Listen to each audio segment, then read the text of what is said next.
Ya, jadi Pak dari sini saya tarik ke bawah, ya. Baru saya menggunakan teknik Rahmaga saya. Pak, ini dalam status atau dalam kondisi adrenalin tinggi, dimana ketika peluru itu mungkin mengenai badan dia tidak akan merasakan sakit.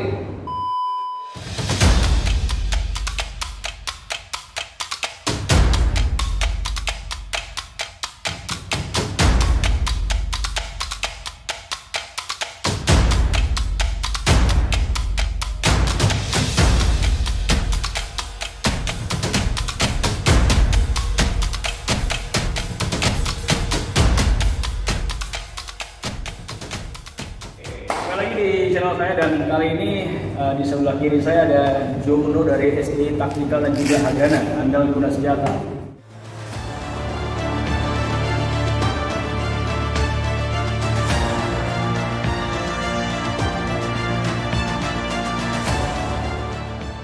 Kita lagi di Surabaya, ini kita ambil sebelum kita mulai seminar nanti jam 2 siang.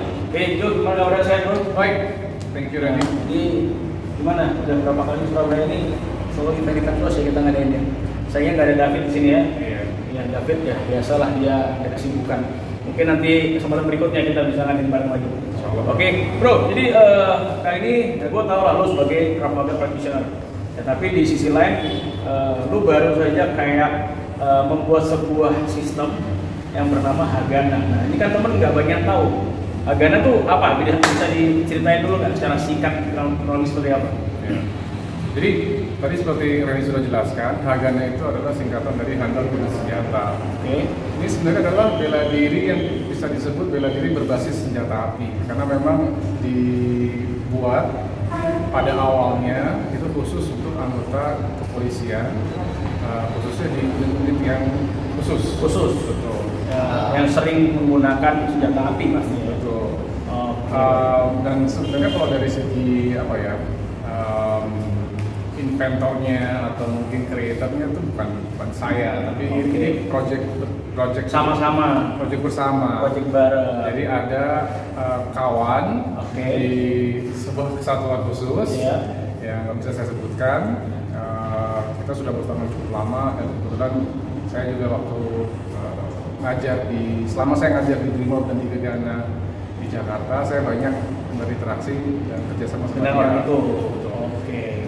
Dan salah satu input terbesar yang selalu kita dapat itu adalah ketika petugas itu dalam fase mau penangkapan atau berhadapan dengan tersangka, itu ada situasi di mana pertama petugas itu diserang,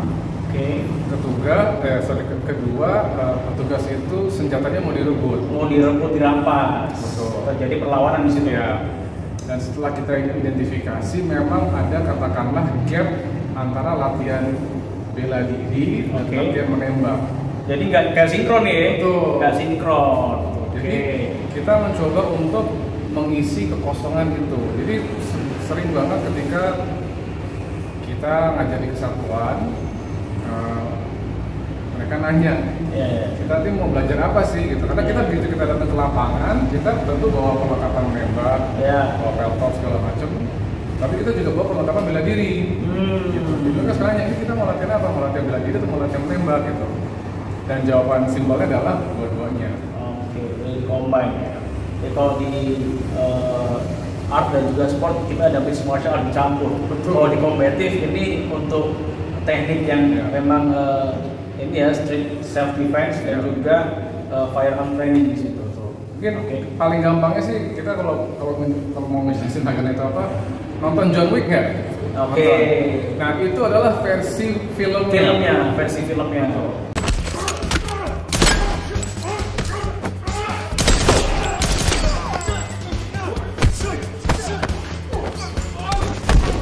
Di mana ada seorang penembak ya kan, tapi bisa bela diri juga.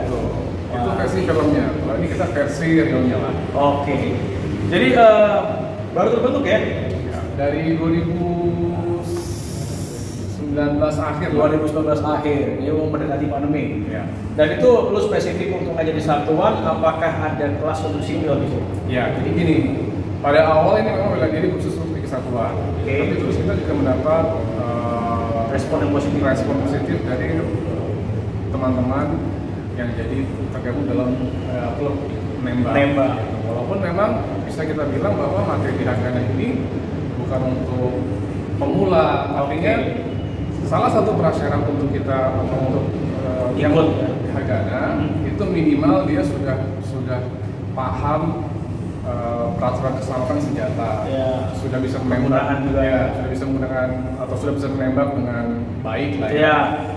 Jadi karena kita berurusan dengan senjata api, tempat latihan pun juga nggak bisa sembarangan. Kita harus yang utama sih keamanan itu. Yang utama kita pasti di kesatuan Polri atau di kesatuan TNI tergantung dari undangan. Terakhir ya di klub yang memang di bagian dari berbakti. Oke. Dan nanti setelah ini kita akan coba praktek teknik Krav Maga style dari Joe dan juga mungkin ada sedikit trik Hagana di situ, ya. Dan nantikan terus videonya, ya. Siap-siap nanti kita, oke? Oke, kali ini Joe akan memberikan teknik dari Krav Maga dan juga Hagana, ya. Apa yang lu mau kasih ke teman-teman di sini? Oke, yang pertama ingin menjelaskan terlebih dahulu knife defense melawan senjata api. Jadi miskonsepsi terbesar adalah dengan punya senjata api itu kayaknya semua masalah sudah selesai gitu ya. Jadi kayaknya gue nggak perlu belajar bela diri, gue nggak perlu belajar apapun lagi karena cukup dengan senjata itu udah ini. Padahal realitanya dan juga banyak kasus dan teman-teman saya juga yang ketika lagi penangkapan itu terluka karena tajam. Jadi prinsip yang pengen saya bagikan di sini adalah kontrol baru deploy, ya. Itu seperti ini. Jadi kalau saya memiliki senjata, ya. Senjata ini bisa dalam posisi di holster, bisa sudah keluar.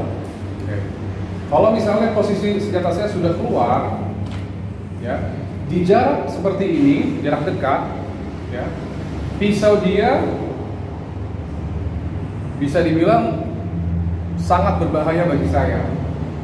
Karena perlu diingat, ini ketika saya di bawah tekanan, ya, ketika kita bilangnya high ready, ya, ketika saya high ready dan dia tusuk senjata, orientasi senjata saya mungkin berubah.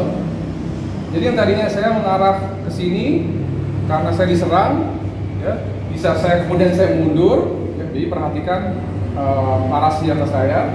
Yang tadinya ke sini, saya mungkin harus turun ke bawah karena saya ingin menghindar dari serangannya, sehingga perkenaan saya sudah meleset.